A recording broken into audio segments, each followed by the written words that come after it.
baixar o Roblox de celular. Sim, gente. Quem baixou o Roblox de celular? Não sei se dá em todos os tipos de celular, tá? Não precisa de nenhum outro aplicativo. Só baixar o Roblox direto. E eu vou mostrar pra vocês o meu editor de vídeo. Eu vou entrar no Roblox. Aqui, ó. Você vai escrever Roblox. Eu não sei se é pra todos os tipos de celular, tá? Roblox aqui. E eu entrei aqui. Eu não sei se esses aqui são bons, tá? Porque eu baixei mesmo, foi esse aqui, ó. Foi esse que vocês vão instalar esse aqui. E você vai entrar aqui, ó. Quando você entrar no Roblox, vai aparecer uma tela vermelha, tá? De vez em quando aparece uma tela vermelha, mas é normal, tá? E tem aqui pra você pode fazer login, ó. Login, seguir, fenomenal, tá? Se não quiser, não precisa apertar play no. Play no aqui, tá? Nesse inglês. Aí vai aparecer essa tela vermelha. Vai aparecer essa tela vermelha. E vai aparecer aqui os minigames. Aparecem vários minigames. E aqui, ó.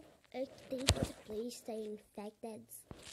Agora eu vou mostrar pra vocês no editor de vídeo. No editor de vídeo eu uso imove, né? E aqui é o imove. E você entra aqui no filme, dá pra vocês fazer vários filmes de fotos, dá pra colocar texto, tá? Eu vou selecionar essas fotos aqui do Snap. Aqui, ó.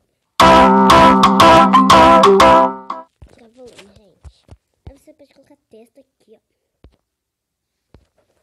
Você pode adicionar texto, mas vocês querem que você pode adicionar texto. Deixa eu ver se vai diva. Não quero me quebrar, tá, gente? Aqui você pode colocar, ao invés disso assim, você pode colocar Dai ou outro nome, né, que você queira, seu nome. Aqui tem a data de vídeo, mas pode apagar também, tá? Não tem como pagar.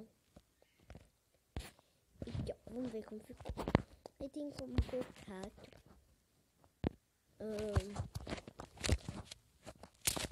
aqui, tem manis lazer.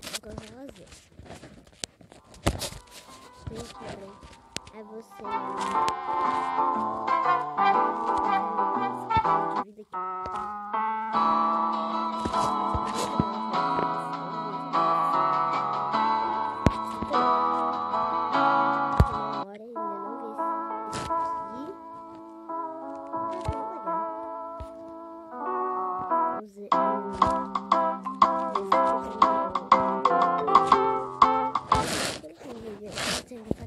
deixa o like, seu favorito, curtir nas redes sociais, tudo isso de tchau!